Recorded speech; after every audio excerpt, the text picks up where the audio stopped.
Hello. Now we will study the radiation. Now we are assuming there is a sender and we are assuming there is one receiver. So we are having a sender which will be sending the heat and receiver is there which will be receiving that energy. So as we have studied, there are three main processes: conduction, convection, and the third one is the radiation. So in case of conduction and convection, this sender used to send the heat to the nearest particle, and then that particle used to send the heat in case of conduction, and it used to carry the heat in case of convection. But radiation is little bit different than that. In case of radiation, the sender don't rely on to the medium. What it do, the sender keeps throwing the packets of energy outside. And these packets of energy, we call them as photons. So it keeps throwing the photons outside, and obviously this thing happens randomly. It's not like the sender will be throwing the packets, throwing the photons in one particular direction.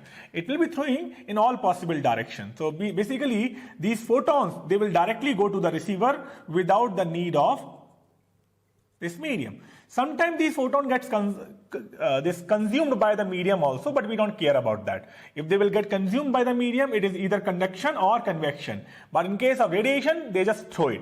So sender will be throwing the heat, throwing the energy directly to the receiver, and the receiver will be receiving that heat. So there is no question of achieving the equilibrium here. In case of conduction and in case of convection, there used to be the question of achieving the steady state, and then we used to study.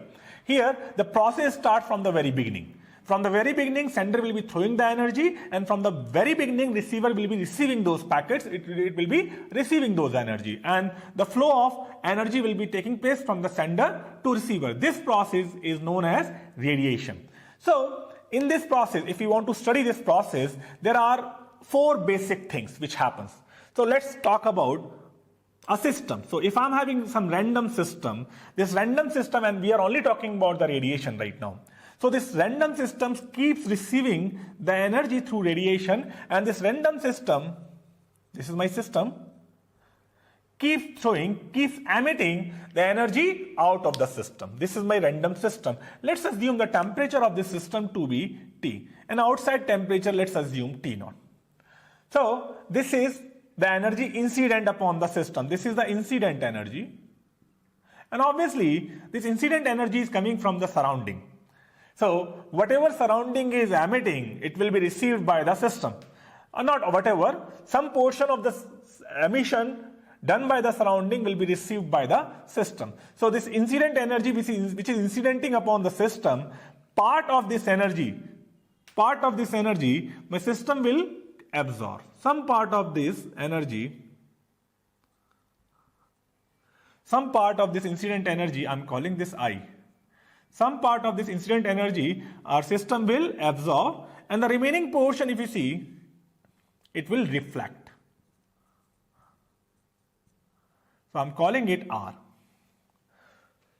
So incident energy is I, that is the intensity of the incident energy. So some portion of that energy my system will absorb, I'm calling it A, and the remaining portion it will reflect. So basically I can make a formula in terms of intensity here, that I will be equals to R plus A. You see, whatever this system is absorbing, this is A. This A will raise the temperature, or it might change the direction. This is something which the system is absorbing. The system's kinetic energy, system's total energy is getting increased because of this absorption. Okay. But at the same time, the system is absorbing something. At the same time, the system is emitting something also. There is a emission which also taking place. I'm defining that by E. But the thing is, there is no direct relationship between the absorption and the emission. You see, absorption depends upon the incident. Whatever incident upon that, the part of it, the system will be absorbing. But when it comes to the emission, system emit what it has, what it gathered throughout of its life.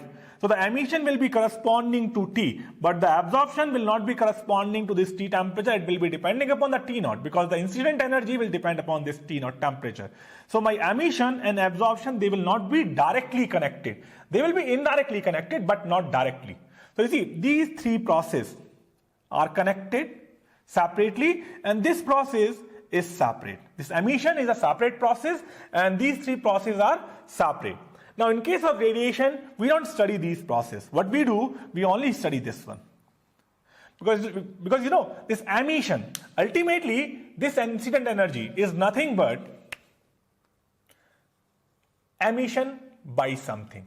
So something is emitting, some third system will be there which will be emitting some of the energy, some energy, and part of that energy will be incident upon my system. And again, my system will be emitting some energy, and this energy will become the incident energy for some other system.